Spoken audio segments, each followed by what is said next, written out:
우리 말씀 보도록 하겠습니다. 시편 3편 1절부터 8절 말씀입니다. 시편 3편 1절부터 8절.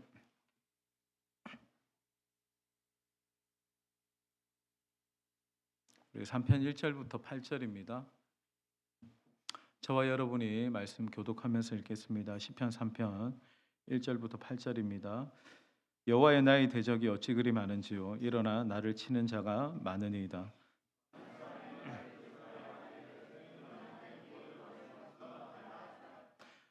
여호와여, 주는 나의 방패시요 나의 영광이시요 나의 머리를 드시는 자이시니이다.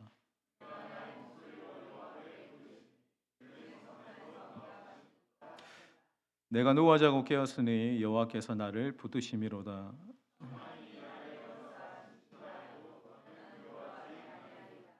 여호와여, 일어나소서. 나의 하나님이여, 나를 구원하소서. 주께서 나의 모든 원수의 뺨을 치시며 악인의 일을 꺾으셨나이다. 구원은 여호와께 있사오니 주의 복을 주의 백성에게 내리소서. 셀라. 우리가 읽은 이 시편 3편에 부제가 있습니다. 여러분, 위에 보시면 다른 색깔로 제목이 부제가 나와 있죠. 뭐라고 이렇게 적혀져 있습니까? 다윗이 그의 아들 압살롬을 피할 때 지은 시. 그러니까 그의 아들 압살롬을 피할 때 그가 부른 노래라고 합니다. 여러분, 우리가 다 알다시피 아버지가 아들에게 반역을 당한다, 배신을 당한다라고 하는 것은 굉장히 아버지 입장에서는 끔찍한 고통일 겁니다. 여러분, 우리가 가끔씩 타인에게 고통을 당할 때가 있죠. 예를 들어 강도에게 금품을 탈취당했다, 빼앗겼다. 그것도 여러분 억울하고 마음이 힘든 일이지만 조금 시간이 지나면 잊을 수 있어요. 그런데 가장 가까이 있는 사람에게 사기를 당한다, 배신을 당한다, 그런 분들을 보면 굉장히 큰 충격을 받더라고요. 그러니까 다윗은 지금 가장 가까운 사람에게 받은 고통으로 인해서 그가 큰 어려움을 당하고 있는 것을 보게 됩니다. 여러분, 어떻게 자기가 그렇게 믿고 사랑했던 아들이 자신을 반역을 할 줄 상상이나 했겠습니까? 여러분, 우리가 이걸 묵상하면서 정말 우리가 세상을 살아가면서 내가 믿는 사람에게 배신당할 때도 있습니다. 참 믿을 사람 한 사람도 없구나, 또 사람은 의지할 대상이 아니구나라고 하는 것을 한 번씩은 우리가 경험하게 되는 거죠. 여러분, 그래서 우리가 이 땅을 살 때 전적으로 의지하고 바라보고 신뢰할 유일한 한 분은 오직 예수님밖에 없습니다. 여러분, 우리가 붙들 대상은 오직 예수님입니다. 주님이 내가 바라볼 유일한 대상인 겁니다. 여러분, 히브리서 12장 2절 말씀에 제가 항상 좋아하는 말씀인데 믿음의 주요라고 하죠. 여기서 믿음을 주시는 분이 누구냐면 나에게서 믿음이 발생되어지는 것이 아니라 내게 믿음을 주는 주체도 예수님이라는 거예요. 나에게 믿음도 주시고 또 온전케 하시는 이, 나를 불완전한 나를 온전케 하시는 그분은 예수님이십니다. 나는 항상 불완전합니다. 나는 항상 이렇게 저렇게 흔들릴 그때 우리를 온전케 하시는 분, 나를 완전하게 하시는 분은 예수님이신 거예요. 그러니까 여러분, 말씀이 뭡니까? 12장 2절이 믿음의 주요 온전케 하시는 이 예수를 바라보자. 여러분, 우리의 어떤 세상의 시선과 다른 사람을 의지했고 기대했던 모든 시선들을 누구에게로 고정해야 되냐면 예수님께로 고정해야 됩니다. 여러분, 우리의 인생에 완전함과 온전함을 주시는 이, 믿음도 주시는 이, 살아갈 수 있는 힘과 능력을 주시는 이는 오직 예수님이십니다. 그러니까 여러분, 이 밤에도 여러분 누구 때문에 오셨습니까? 예수님입니다. 예수 그리스도 때문입니다. 저는 오늘 이 밤에 여러분들이 인생의 깊은 밤 속에 빛 대신 예수 그리스도를 바라보게 되고 주님이 주시는 그 믿음의 은혜 안에 깊은 기도를 하게 되는 은혜가 저와 여러분에게 있기를 예수님의 이름으로 축원합니다. 그래서 여러분, 이 3편을 혹자는 뭐라고 이야기하냐면 탄식의 시, 인생의 밤에 부르는 노래라고 하기도 합니다. 여러분, 1절에 들어가기 전에 다윗이 인생의 밤에 노래를 불렀어요. 다른 말로 찬양이라고도 하죠. 여러분, 1절을 우리가 읽기 전에 우리가 생각해 볼 것은 다윗이 여러분 이런 인생의 밤에 이렇게 예기치 않게 찾아온 밤에 그가 뭘 합니까? 노래를 부르고 있죠. 여러분, 인생의 깊은 밤이 오면 그때는 여러분 가만히 있으시면 안 됩니다. 내 입술에 하나님을 향한 노래가 있어야 됩니다. 찬양이 있어야 되는 거죠. 내 입에 찬양이 되어져야만 그 밤이 지나고 밝아오는 새벽을 맞을 수 있는 겁니다. 여러분, 우리 항상 신앙생활에 가장 중요한 것은 내 입술의 감사와 찬양입니다. 감사의 물이 마르지 않고 찬양이 마르지 않을 때, 인생의 깊은 밤 속에서도 그분을 향해서 노래할 때 그 노래가 나를 깊은 수렁에서 건져주시고 사망에서 생명으로 옮기는 축복의 마중물이 되어지는 겁니다. 오늘도 그 하나님을 노래하시고 찬양하십시오. 우리 1절 같이 읽겠습니다. 여호와여, 시작.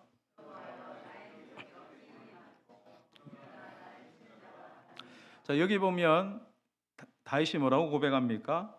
나의 대적이 어찌 그리 많습니까? 여러분, 어찌 그리 많다라고 하는 이 다윗의 표현을 보면 알 수 있죠. 지금 다윗이 만난 대적이 압살롬만이 아니라는 거예요. 자기의 대적들이 한두 사람이 아니라 시간이 가면 갈수록 대적들이 더 많아지고 있는 겁니다. 그래서 다윗의 마음에 기댈 곳이 없고 의지할 사람이 지금 없다라는 것을 알게 되죠. 그러니까 그는 외적으로도 힘들고 내적으로도 굉장히 힘든 상태 가운데 있습니다. 내적으로는 아들의 반역, 사랑하는 아들이 배신했다라고 하는 것들, 외적으로 보면 주변의 사람들이 다 다윗을 비난하는 거예요. 압살롬의 반역으로 헤브론 그 도시부터 시작해서 모든 백성들, 자신을 지지했던 신하들이 다 등을 돌렸습니다. 등을 돌리고 자기에게 화살을 쏘고 창을 들고 있는 이 모든 사람들의 비난을 다 받는 거예요. 그러니까 여러분, 홀로 마음이 편치 않죠. 그리고 지금 이 반역 앞에, 아들의 반역 앞에 다윗이 할 수 있는 게 별로 없습니다. 근데 여러분, 이 말씀을 곰곰이 묵상해 보면 그런 순간에도, 그런 상황에도, 심적으로 외적으로 이렇게 답답한 상황 가운데도 다윗이 선택할 수 있었던 것은 있었습니다. 먼저는 뭐였습니까? 서두에도 제가 얘기했지만 찬양이었고, 또 한 가지는 기도였습니다. 여러분, 이 시편 3편을 쭉 보면 이 전체가 하나의 1절부터 8절까지가 곡조 달린 다윗의 기도라고 생각하시면 돼요. 여러분, 우리가 실망감이 밀려오고 절망감이 밀려올 때, 그게 막 나를 무력하게 만들 때, 내가 할 수 있는 게 없다라고 할 그때는 반드시 그때 기도하셔야 됩니다. 기도하기 싫을 때 기도하셔야 됩니다. 기도할 힘이 없을 때 기도하셔야 됩니다. 기도만이 내게 힘을 주고 기도만이 회복을 줍니다. 여러분, 기도를 의심하지 마십시오. 3절 같이 읽겠습니다. 3절 여호와여, 시작. 여호와여, 주는 나의 방패시요 나의 영광이시요 나의 머리를 드시. 다윗이 이 고백은 굉장히 좀 힘을 주어서 했던 고백일 것 같습니다. 여호와는 나의 방패이시요 나의 영광이시요 나의 머리를 드시는 자이시니다. 근데 제가 주목하는 것은 여기서 다윗이 하나님은 나의 방패이시며 나의 영광이시며 나의 머리를 드시는 분이십니다 라고 고백할 때, 여러분, 다윗이 누구를 바라봤을까? 다윗의 시선이 어디에 있습니까? 대적자들을 향해 있지 않아요. 그의 시선이 여호와 하나님께 있습니다. 그러니까 수많은 대적자들이 계속 곳곳에서 일어나고 있는 이 반역의 어떤 정점의 상황 가운데 다윗은 그 대적자들과 그 문제 상황에 주목하지 않았다라는 거예요. 여호와 하나님을 그는 바라보았다. 여러분, 우리가 환난을 당할 때, 어려움을 당할 때 가장 중요한 것은 우리의 시선이 중요합니다. 그러니까 우리가 어려움을 딱 당하면 어떻습니까? 그 어려움을 제공한 가해자, 그리고 거기에서 일어난 문제에 굉장히 집중하기가 쉽습니다. 여러분, 그 문제와 그 사람에게 집중하면 절대로 문제 해결이 안 됩니다. 오히려 문제가 더 커지게 됩니다. 우리가 믿음이 있다라고 하는 것, 또 우리의 신앙의 가장 중요한 본질은 그 순간에 우리의 시선을 문제가 아니라, 그 사람이 아니라 하나님께 향하게 해야 된다는 거예요. 그래서 여러분, 이 밤에 우리가 기도를 할 때 기도가 뭡니까? 시선을 하나님께 고정하는 거예요. 그러니까 여러분, 시선을 항상 지키셔야 됩니다. 시선을 여러분들이 세상 가운데 나가면서 세상에게, 또 나의 마음을 불편하게 하고 어렵게 하는 그 대적자들에게 빼앗기시면 안 됩니다. 하나님을 주목하셔야 됩니다. 하나님을 바라보셔야 되는 거예요. 오늘 이 시간도 여러분, 하나님을 주목하고 하나님께 초점이 맞추어진 그 인생 되기를 예수님의 이름으로 축원합니다. 그러니까 다윗은 상황으로부터 지금 어떻게 합니까? 시선을 떼어내어서 하나님께 시선을 옮기기 시작해요. 그러니까 이 말을 다른 말로 이야기하면 그 하나님의 임재 속으로 더 깊이 나아간 거예요. 그러니까 더 깊은 기도를 하고 더 깊은 찬양을 하면서 하나님 안으로 더 깊숙이 쑥 들어간 거예요.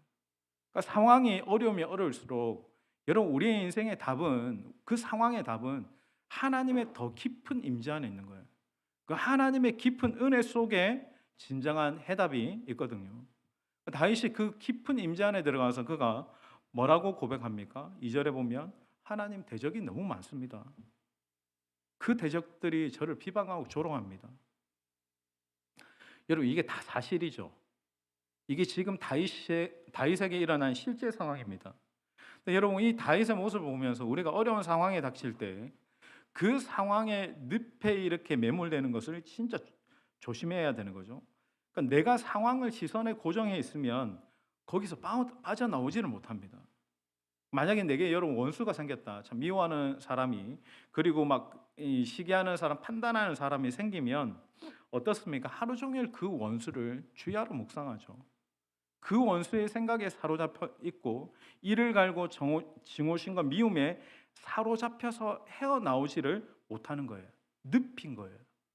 그 상황에 그 사람에게 내가 포로가 되는 거예요. 감정과 생각과 미움에 딱 포로로 묶이게 되는 거예요. 여러분 다윗이 잘한 것은 그 상황을 또 그 사람에게로 자기의 시선과 마음을 가져가지 않았다라는 거예요. 모든 것을 다 싸들고 정말 저 인간 미워 죽겠습니다. 정말 저 인간 마음에 안 듭니다. 그런 모든 고백조차도 하나님께로 가져갔다라는 거예요. 그래서 여러분 그가 뭐 하고 있습니까? 기도하고 있는 거예요. 여러분 기도가 뭐죠? 우리가 이 밤에도 기도하는데 기도가 뭡니까? 내 모든 관심의 초점을 하나님께로 옮기는 거예요. 그러니까 내 어려운 마음, 두려운 마음, 답답한 마음, 내 지금 절망스러운 모든 감정조차도 내게서가 아니라 하나님께로 옮기는 거예요. 그러니까 이 기도는 상황보다 하나님을 묵상하는 겁니다. 기도는 상황이 아니라 하나님을 바라보고 주목하는 거죠. 여러분 물론 제가 이렇게 말씀을 전해도 이게 처음부터 다 그렇게 되는 것은 아닙니다. 눈을 감아도 기도의 초입부 딱 들어가면 눈을 감아도 갈등이 있죠. 막 혼란스럽죠. 답답하기도 하고 집중이 안 되고 막 그럴 수 있습니다. 근데 여러분 문제보다 더 기도가 커져 나가기 시작할 때가 있습니다. 그러니까 문제가 점점 작아지기 시작하고 기도의 크기가 점점 더 커져 나가면서 서서히 그 상황에서 내가 빠져나가서 하나님께 집중하게 되고 하나님께 몰입하게 되어지는 것이 여러분 기도입니다. 여러분 상황은 우리가 생각하는 대로 쉽게 바뀌어지지 않을 수 있습니다. 항상 우리는 기도를 왜 우리가 의심하냐면 기도를 내가 했으니 내가 원하는 상황대로 이게 되어져야 간다라고 생각하는 우리의 선입견이 있기 때문에 그런 거예요. 여러분 상황은 우리가 생각하는 대로 쉽게 바뀌어지지 않을 수 있습니다. 여러분이 생각하는 그 원수가 갑자기 사라지지 않습니다. 우리가 생각하는 것보다 훨씬 더 잘 살고 잘 먹고 오래 살 수도 있습니다. 그래서 여러분 상황이 빨리 바뀌기를 내가 기대하면서 기도하면 내가 무너집니다. 중요한 것은 여러분 기도할 때 주어지는 그 은혜가 있죠. 기도하는 과정 중에서 채워주시는 주님의 위로와 또 주님의 능력이 있습니다. 그러니까 기도함으로 내가 내 내면과 영적인 세계가 강해지는 특별한 은혜가 있거든요. 그 은혜에 내가 집중해야 되는 겁니다. 문제나 상황이 아니라 하나님이 내게 부어주시고 채워주시고 능력 주시고 더 이른 내 내면을 강하고 단련되게 만들어 가시는 그 하나님의 특별한 임재와 은혜에 집중하게 될 때 그 기도는 끊어지지 않고 더 하나님께로 가까이 나아가게 되는 통로가 된다는 거예요. 그래서 여러분 기도는 언제까지 하는 겁니까? 우리의 시선이 하나님께로 완전히 돌이킬 때까지 기도하는 거예요. 그 기도가 깊어지면 문제나 그 사람이 아니라 내가 온전히 하나님께만 집중하게 되고 하나님께만 몰입하게 되는 겁니다. 이 밤에 그 집중과 몰입의 그 은혜가 이 밤에 기도하는 여러분에게 있게 되기를 예수님의 이름으로 축원합니다. 여러분 오늘도 그래서 다 문제는 다양하지만 우리의 포커스는 딱 한 가지입니다. 하나님의 얼굴을 구하는 겁니다. 우리가 하나님의 얼굴만을 간절히 구할 때 참 신비하고 놀라운 것은 내가 지금 가지고 있는 문제를 극복하게 되는, 이기게 되는 그분의 충만한 임재를 체험하게 되는 거예요. 여러분 시련 중에도, 내가 고난 중에도, 그 시련과 그 고난에 여러분들이 주목하지 말고 그런 중에도 우리가 어디에 있다? 기도의 자리에 있다라는 것.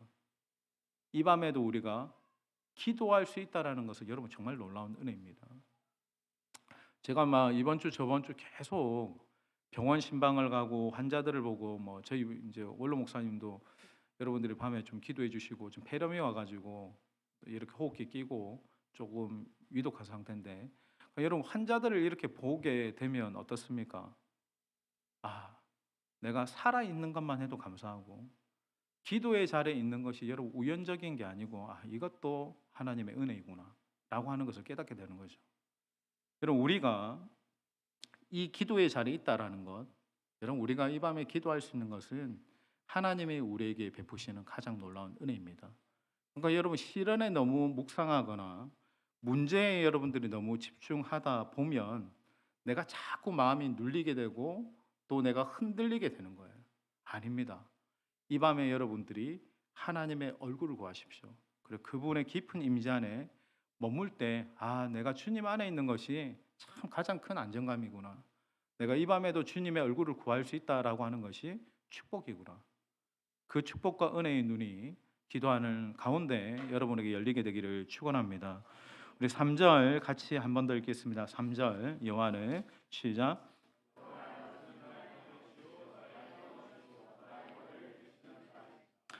여기 보면 다윗이 기도의 대상이 누구인지를 분명히 알고 이렇게 고백하죠. 그분이 누구라고 고백합니까? 그분은 나의 방패이시오. 여러분 한번 고백합시다. 하나님은 나의 방패이십니다. 시작. 믿으십니까? 그러니까 수시로 우리에게 화살들이 날라오죠. 재정의 화살, 관계의 화살, 두려움의 화살, 빗발치는 화살 가운데 여러분들이 항상 인식하셔야 될 것은 누가 나의 방패가 되신다? 하나님이 나의 방패가 되십니다. 여러분 수없는 대적과 문제들로부터 지켜주는 것은 여러분 나의 방패가 되시는 하나님이십니다. 여러분 다른 어떤 무엇이 아닙니다. 다른 어떤 사람이 아니고 다른 어떤 방법이 아니라 하나님이 우리의 방패이십니다. 하나님이 우리를 지키시고 보호하십니다. 다윗이 그 전까지는 방패가 진짜 많았죠. 수많은 신하들이 그의 방패였고 막강한 그가 가지고 있는 이스라엘의 군사력이 그의 방패였을 겁니다. 그 광대한 그 통일 이스라엘의 영토와 부가 그의 방패였을 겁니다. 성경에는 나와 있지 않지만 그렇게 자신을 막아줄 것 같은 그 수많은 방패들이 있었을 때는, 아, 이게 나를 지켜줄 거야. 이 나라가, 이 막대한 군사력이, 이 힘이 나를 지켜줄 것 같았던 수많은 방패가 여러분 이 시편 3편 본문에 어디에 있습니까? 지금 어디에 있습니까? 아무것도 없죠. 아무것도 없습니다. 지금 그 충성스러운 다윗의 신하들이 어디 있습니까? 오히려 그들은 다윗을 향해서 창을 던지고 있어요. 지금 여러분들이 가지고 있는 어떤 통장, 나의 탄탄한 직장, 화려한 스펙이 여러분 지켜줄 것 같습니까? 여러분 그 사람이, 여러분의 그 친구가 나를 지켜줄 것 같습니까? 아니에요. 오히려 그런 것들이 나에게 화살로 날아올 수도 있는 거죠. 여러분 우리를 처음부터 끝까지 지키고 보호하고 온전하게 하시는 분은 하나님이십니다. 하나님이 우리의 방패이신 거예요. 여러분 하나님이 우리의 방패가 되시면 완벽한 겁니다. 나의 수많은 만나는 대적자들 앞에서 견고한 방패가 되시고 나를 비방하는 자들 앞에서 그분은 나의 영광이 되십니다. 우리 3절을 한 번 더 믿음으로 한번 읽겠습니다. 여호와는 시작. 여호와여 주는 방패시요 나의. 여러분 하나님은 나의 방패라는 이 말의 원어적인 의미는 하나님이 나의 주권자시라는 거예요. 그러니까 다윗의 삶은 하나님의 주권 아래 있다라는 말입니다. 그러니까 하나님의 주권 아래 이때까지 살아왔고 살아갈 것이다. 하나님이 나의 가장 강력한 보호막인 거예요. 그러고 보면 여러분 우리는 참 어떻습니까? 연약한 존재죠. 어떤 사람 말 한마디 하면 그 말에 막 비수에 꽂혀 가지고 시험 들기도 하고 가까운 사람들이 막 등을 돌리며 떠날 때 막 마음이 우울해지기도 하고 이렇게 깔아앉기도 하고 뭐 인생 여러분의 인생도 목회도 다 그런 것 같아요. 뭐 터놓을 친구가 없고 참 외롭게 걷는 길이 목회인 것 같고 또 우리의 인생길인 것 같고 그럴 때 여러분 나의 방패, 나의 친구, 나의 평생의 동반자가 누구이십니까? 하나님이십니다. 그리고 하나님이 우리 인생의 방패가 되시고 우리 인생의 주권자가 되십니다. 그분은 시작이 되시고 지금도 함께 하시고 또 그분은 우리의 마침이 되십니다. 모든 인생에 하나님이 함께 하신다라는 거죠. 자, 4절 같이 읽겠습니다. 4절. 내가 나의 목소리로 시작. 내가 나의 목소리로 그의 내가 나의 목소리로 여호와께 부르짖으니라고 왜 다윗이 지금 부르짖습니까? 위급한 상황이니까 부르짖는 거예요. 여러분 이거를 4절을 묵상해 보세요. 기도 안에는 뭐가 있습니까? 감정의 토설함이 있습니다. 그러니까 힘듦 속에서 어려움 속에서 살려달라고 회복시켜달라고 애타게 부르짖는 것이 여러분 기도인 거예요. 그러니까 여러분 우리 안에 하나님을 향해서 애타는 것, 간절한 것 이것이 사라지면 기도의 능력이 사라집니다. 그러니까 하나님을 향해서 내 감정, 내 마음, 내 모든 것을 동원해서 드리는 게 기도의 가장 중요한 행위인 것이고 이 모든 것을 다 합쳐서 하나님께 온전히 부르짖고 기도할 때 그분은 응답하시고 도우시는 것이다. 지금 다윗은 간절하게 하나님께 부르짖고 있고 그러기에 하나님은 응답하신다라는 거예요. 그러면 어떻게 응답하시는가? 5절 같이 읽습니다. 내가 누워 자고 시작. 여기 주목하는 말은 누워 자고 깨었다라는 거예요. 누워 잔다라는 말이 뭡니까? 마음이 평안하다는 거죠. 근데 저는 어떻게 이렇게 아들이 반역했고 그 자기의 모든 것을 내려놓고 수많은 사람들이 비방하면서 쫓겨가는 그 피난민 신세 가운데 있는 다윗이 평안하게 누워 잘 수 있을까? 여러분 마음이 평안하지 않으면 잠을 잘 수가 없잖아요. 내가 밤늦게까지 뭐 TV 보고 뭐 보고 하면서 사바닥사바닥 하는 인생의 근원적인 뿌리를 가보면 마음의 깊은 평강과 안정감이 없는 거예요. 여러분들이 지난 간밤에 잠은 잘 주무셨습니까? 그러니까 어떤 사람에게 편안하게 이렇게 잠을 잔다라고 하는 게 쉬운 일이 아닐 수도 있는 겁니다. 불면증도 정말 많죠. 그러니까 밤마다 이렇게 하는 습관들을 잘 고치지 못하는 분들도 많죠. 여러분 가운데 불면증이 있다. 그리고 혼적인 습관들이 있다. 그런 모든 습관들과 불면증이 사라지게 되는 은혜가 있기를 주님의 이름으로 축원합니다. 여러분 5절 하반절에 보면 그렇게 그런 내가 평안하게 자고 또 새벽을 깨우면서 하나님을 바라보는 그 다윗이 이런 고백을 합니다. 자, 우리 5절을 한 번 더 읽겠습니다. 내가 누워 자고 시작. 내가 누워 자고 깨었으니 여호와께서 나를 붙드십니다. 그러니까 여러분 내가 그 상황에 휘둘리지 않고 평안히 자고 또 새벽에 깨어 하나님께 기도하고 하나님을 붙들고 살아가니 여호와께서 나를 붙잡고 계신다라고 하는 것을 그가 느낀다라는 거예요. 고백한다라는 거예요. 지금 이 순간도 하나님이 나를 붙드신다. 하나님이 붙들어 주시고 나를 이렇게 일으켜 세워 주시고 또 달려가게 하시는 그 하나님의 특별한 은혜를 경험한 사람은 이런 고백을 합니다. 다윗의 고백처럼 하나님이 나를 붙드시면 됩니다. 하나님이 오늘 밤에도 나에게 힘을 주시면 됩니다. 하나님이 나를 지켜주시고 그분이 나의 방패가 되시고 나의 영광이 되시면 됩니다. 그러면 여러분 결론적으로 우리가 해야 될 일은 뭡니까? 네, 그분 안에만 머물러 있는 삶을 살면 됩니다. 여러분 염려는 주님과 멀어지면 밀려옵니다. 근데 주님과 가까워지면 염려는 사라집니다. 어린아이가 보세요. 주변에 막 장난감이 쌓여 있어도 막 울고 막 이렇게 막 멈추지 않습니다. 언제까지 옵니까? 엄마가 올 때까지. 아이에게 필요한 것은 엄마의 품이죠. 이 밤에도 우리에게 필요한 근원적인 가장 큰 필요는 하나님의 품 안에 들어가서 하나님의 임재 안에서 안식하는 것입니다. 어거스틴이 이런 얘기를 했어요. 그분의 품에 안기기까지는 우리에게 참된 안식은 없습니다. 오늘 밤에도 여러분 기도 가운데 하나님의 깊은 안식을 경험하게 되는 은혜가 있기를 축원합니다. 그 은혜 안에서 우리가 새롭게 살아갈 수 있는 힘을 얻고 생명을 얻는 거죠. 자, 마지막 8절 같이 있습니다. 8절 시작. 다윗이 마지막에 가장 절정의 고백을 하죠. 구원은 여호와 하나님께 있습니다. 여러분, 구원은 오직 하나님께 있는 거예요. 구원은 우리에게 있지 않습니다. 구원은 오직 하나님께만 있습니다.